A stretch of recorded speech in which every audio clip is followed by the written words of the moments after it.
Salut les pirates. Bon, ça faisait longtemps. Aujourd'hui, petite vidéo après un gros temps d'absence dû à de multiples raisons que je vais vous citer ici dans cette vidéo, tout en vous parlant des choses à venir pour la page Pirate of the Road. Donc même si je me suis déjà expliqué dans divers posts à l'écrit, je préfère vous expliquer en vidéo, donc ce sera plus simple. Donc le M40B18 qui était censé être monté en turbo et avoir quelques petits plus après sa restauration, nous a fait que des surprises. Donc la première, ça a été la culasse qui est ici, qui s'est mis à fuir. Alors le souci, je vous explique, c'est que quand j'ai passé la culasse à un ami pour qu'il me fasse l'agrandissement des conduits, il a été trop loin au niveau de ce conduit là et ça avait percé sur le côté en montant et problème, je l'ai emmené en soudure du coup une première fois avec pareil une connaissance qui a fait un super travail. Il nous a refait du coup un cordon sur tous les conduits histoire de refaire un peu de matière étant donné que la paroi était trop fine pour risquer des futurs problèmes. Donc il avait fait vraiment un super travail. Visuellement c'était pareil que dans celui-là par exemple, très lisse, très uniforme. On remonte le tout, on fait le premier démarrage moteur entre guillemets avec succès, ça démarre. Maintenant on a un souci, c'est qu'il y a un claquement moteur. Et ce claquement moteur, on se dit tiens c'est bizarre, c'est sûrement les poussoirs qui sont pas encore chargés en huile, donc on va attendre un petit peu, le laisser tourner. Donc on essaye de le stabiliser, on arrive à le stabiliser au niveau du ralenti, on laisse tourner. Le claquement était quand même vachement intense, tout le moteur tremblait et quand par exemple on était dans la voiture, on entendait carrément comme un coup contre la carrosserie. Donc c'était vraiment un gros claquement quoi. Et donc c'était vraiment étrange, on se dit tiens c'est bizarre. Et vu que on voulait laisser chauffer le moteur mais pas non plus refaire un joint de culasse, on a commencé à remplir le système d'eau. Et là, surprise, on commence à mettre de l'eau et ça commence à couler, mais quand je dis couler, c'est bien couler par terre et dans le collecteur d'échappement. Donc fumée blanche à l'échappement, on se dit oh putain, on coupe tout. C'était le soir, donc je dis tant pis, je verrai demain, je redéculasserai pour voir. Donc je redéculasse tout, je regarde et visuellement rien. J'essaierai de vous mettre des photos dans le montage. Donc pour que vous voyez, c'était vraiment nickel comme les autres, rien qui laissait présager un trou, une fuite ou quoi que ce soit. Par sécurité, je le renvoie chez un soudeur pour qu'il refasse du coup un test avec une mise à l'eau, c'est-à-dire que mettre un tuyau d'arrosage ici, vous allumez et effectivement on voyait qu'il y avait de l'eau qui sortait par ici contre la paroi, par des trous microscopiques au point qu'à l'œil nu on pouvait même pas les voir, mais oui effectivement c'était pas étanche, ça coulait. Donc je lui passe et je lui dis de faire un cordon, ce qu'il a commencé à faire, sauf qu'à force de chauffer sur une paroi assez fine, ça a percé, sauf que ça a percé dans le fond du conduit et là on peut voir un petit amas, je vous l'entoure et pas réparable et qui plus est voilà, pas réparable, donc culasse morte. Vraiment dégoûté par ce qui venait de se passer, un peu anéanti et ça faisait quand même plusieurs mois depuis octobre que j'étais en train de prévoir cette restauration. Depuis mars, tous les jours de la semaine, du matin au soir, j'étais dessus. Et d'arriver confronté à un échec, c'était dur à avaler comme sentiment, mais bon, je me suis pas laissé abattre. Le fait que vous m'ayez soutenu et encouragé, ça m'a aidé aussi dans cette étape. Donc j'ai cherché une culasse d'occasion. Sauf que introuvable sur l'île, j'ai vraiment pas réussi à trouver aucune aucun moteur M40 en pièces. J'ai contacté toutes les annonces. Dès que je voyais une 30 ou une 36 en pièces, j'ai contacté. Oui, bonjour. Je pourrais avoir une photo de votre moteur pour voir si c'était le M40. Et dans aucun M40, j'ai absolument rien trouvé. Et par chance, j'ai un ami qui avait une connaissance à Mayotte, qui lui avait cette connaissance, avait donc une 30 qui était en train de pourrir et qui allait aller à la caisse et qui avait un moteur M40. Donc le moteur avait été changé sur la voiture, mais il y avait un souci dans le faisceau qui a refusé de démarrer et ils l'ont laissé du coup à l'abandon, mais le moteur était très sain. Donc j'ai pu récupérer une culasse qui est venue directement de Mayotte. Donc c'est celle que vous voyez là actuellement. J'ai tout refait dessus, surfaçage chez Fontaine Usinage, rodage des soupapes par Amir à la Ravine des Cabrils. J'ai remonté du coup toutes les pièces neuves dedans, l'arbre à cam des Villas. Donc voilà, j'ai tout remis propre. Entre temps, vous avez vu, j'ai déménagé. Je suis plus du coup sur Saint-Paul, je suis maintenant dans le sud sauvage. Et je suis en train de faire mon petit garage tranquillou. Donc pour revenir, je remonte la culasse, tout va bien, je cale ma distribution, je démarre une première fois, ça démarre mais ça cale dans la foulée. Je dis tiens, bizarre, je réessaye, ça redémarre, ça tient un petit peu le ralenti et d'un coup, ça recale. Et effectivement, j'entendais le claquement, mais plus léger que la première fois à mon sens. Donc je vais voir devant, je regarde pourquoi j'essaie de comprendre pourquoi ça ne veut plus démarrer. Je fais tourner le vélo avec un cliquet et je m'aperçois que le vélo tourne, mais pas l'arbre à cam dedans, parce que j'avais enlevé le culbuteur. Je dis tiens, bizarre. J'essaye de faire tourner la courroie de l'arbre à cam et là je vois qu'elle tourne dans le vide. Donc je renlève la disposition, je démonte tout. Je redémonte tout, puis je regarde et là, tiens. Là-dedans, il y a un petit pignon qui en fait s'enfonce normalement dans l'arbre à cam ici. C'est ça qui permet de caler la poulie avec l'arbre. Et il a décidé de péter. Donc je me dis c'est pas grave. Avec la culasse de Mayotte, j'avais eu une deuxième poulie. Donc je mets la deuxième poulie en place. C'était le soir, donc je mets la deuxième poulie en place et je me dis je referai la distribution demain. Entre temps, je discute avec des amis qui eux me disent c'est bizarre qu'elle tienne pas le ralenti et qu'elle est calée, étant donné que tout était bien branché, l'actuateur de ralenti, tout était bon.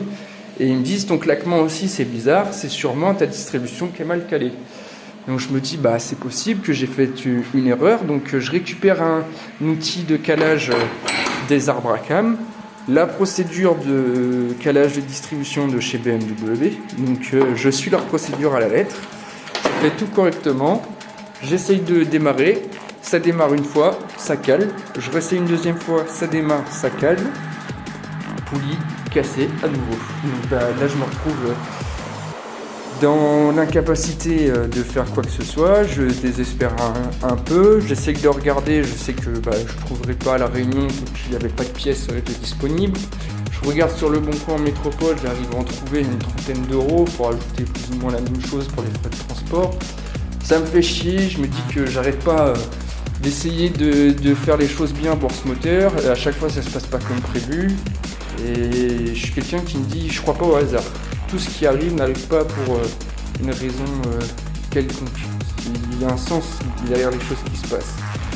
Et je me dis, c'est quand même vraiment bizarre cette histoire de claquement. La distribution était quand même bien calée, donc j'avais suivi la procédure, ça claquait quand même.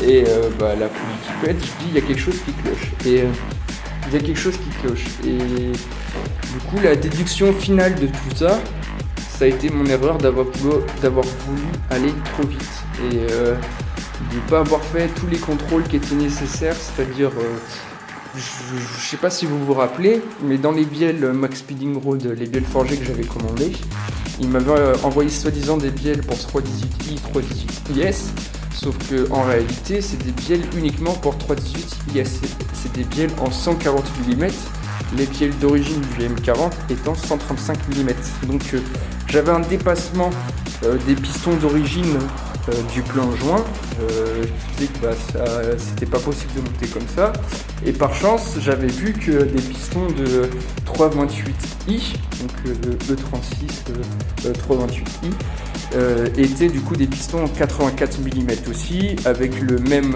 diamètre pour le pin et qui étaient beaucoup plus compacts, qui étaient beaucoup moins hauts. Donc j'ai réussi à en trouver d'occasion, et ça a été le premier point de mon erreur ici, c'est que je les ai achetés. Je les ai contrôlés au pied à coulisses, deuxième erreur, parce que c'est pas quelque chose forcément d'extrêmement précis pour ce genre de choses. Donc j'ai vérifié mon cylindre, j'ai vérifié mon piston, pour moi c'était bon, je l'ai mis en place, et ça a été là mon erreur, c'est qu'en ayant voulu aller plus vite que la musique, je me suis trompé, j'aurais dû confier ça à un usineur pour qu'il vérifie avec les outils spécifiques mon cylindre et le piston, pour qu'il puisse me dire déjà si les pistons sont hors code ou pas, si la segmentation, si c'était une segmentation standard qui fait que je prenne hors code le cylindre, est-ce qu'il fallait le réaliser, est-ce qu'il fallait que je prenne des pistons plus gros.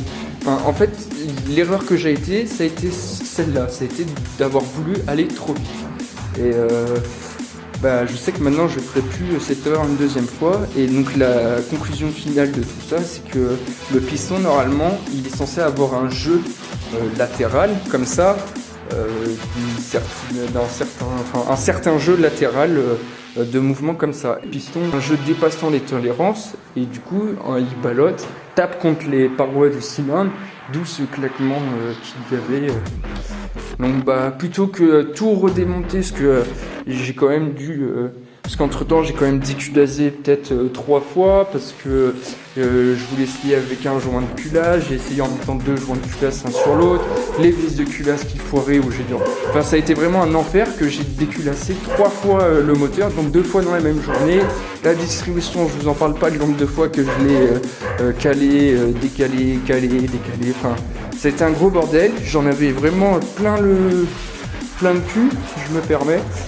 Et j'ai un ami qui, lui, avait récupéré une E30 318IS et donc était en train de restaurer le moteur au même moment. Donc dans ma désespérance, je lui ai demandé s'il n'était pas prêt à me le vendre, s'il fallait lui racheter, et cette personne a accepté. Donc voici le nouveau moteur qui va aller dans la E30, c'est un M42B18 développant 136 chevaux d'origine et 174 Nm de couple. C'est un moteur atmosphérique toujours, c'est la même base que le M40 au niveau du bloc moteur, avec quelques légères modifications, mais c'est vraiment quasiment les mêmes. Rien qu'à voir par exemple ici le support pour le filtre à huile, alternateur direction assistée. C'est exactement le même ici. Déjà j'ai récupéré mon alternateur pour mettre dessus. La face avant avec la poulie dumper et les poulies de courroie, c'est exactement les mêmes. L'emplacement pour la pompe à eau, c'est les mêmes.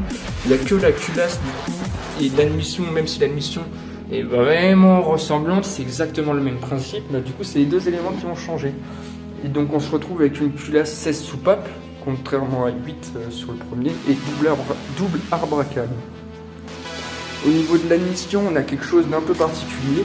C'est le même principe au niveau de l'admission qui revient en U comme ça, sauf que au niveau du papillon, on a un double papillon en fin de compte, avec un premier volet en haut, un deuxième plus gros en bas, et ça permet en fait, soi-disant d'après BMW, de faire des petites économies de carburant, c'est-à-dire suivant comment on accélère, ça va ouvrir le petit dans un premier temps, puis le second ensuite. Donc voilà. Et bien sûr, ce moteur-là, c'est celui qu'on va préparer en turbo. Un bien meilleur potentiel que le M40, plus fiable, beaucoup plus de pièces disponibles, de personnes qui l'ont déjà préparé. À savoir du coup que le M42B18, c'est la base du S42B20, qui était le moteur utilisé par BMW en Super Tourisme et en F2000, qui étaient des compétitions de sport automobile. Et donc de ce fait, ils utilisaient ce même bloc qui réalisé en 86,5 mm au niveau des cylindres contre 84 mm d'origine.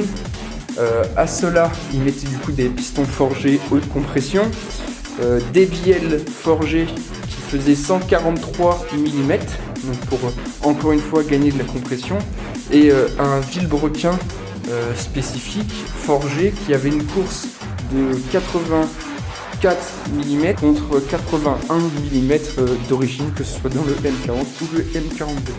Et après, forcément, il montait les 4 papillons donc, en ITB, les arbres à cam qui étaient retravaillés, les injecteurs, la gestion, l'échappement, la mission. Il y avait du coup beaucoup de choses qui changeaient autour, mais en tout cas au niveau de la base moteur, c'était celle-là. D'ailleurs, en achetant les pièces, donc il faut avoir un beau porte-monnaie, mais en achetant les pièces, on est capable de reproduire ces moteurs-là. Même Delage Sport en vend, donc il se base sur le M42 pour pouvoir recréer les S42B20, et c'est des moteurs qui sortent en atmosphérique de 190 à plus de 300 chevaux chez certains préparateurs. Donc c'est une bonne base qui est très solide, qui a d'origine des internes forgés, que ce soit bielle, vilebrequin, piston. Donc c'est des moteurs avec simplement une décompression au niveau du joint de culasse, donc en mécanical, une visserie ARP au niveau des bougons de culasse. On peut sortir 300 chevaux de ces blocs-là sans changer les internes, avec bien sûr un turbo ou un compresseur. Et nous, le but sur ce projet-là, donc ça va être de le stroker, donc le passer à 2 litres, voire 2 litres 1 de cylindrée. Et bien sûr utiliser un turbo en plus, turbo qui nous a été envoyé généreusement par Max Speeding Road. Donc super, ils ont décidé de nous sponsoriser en nous envoyant un turbo, un GT2871, et en me demandant d'en faire une vidéo pour dire ce que je pense de ce turbo là, de donner mon avis. Donc il y aura un test bien sûr sur sa fiabilité et ses performances. Donc voilà, c'est déjà une bonne avancée. Donc on a perdu entre guillemets du temps en voulant aller plus vite, mais le projet lui voit toujours le jour et finalement ne va qu'évoluer. Donc c'est une bonne chose.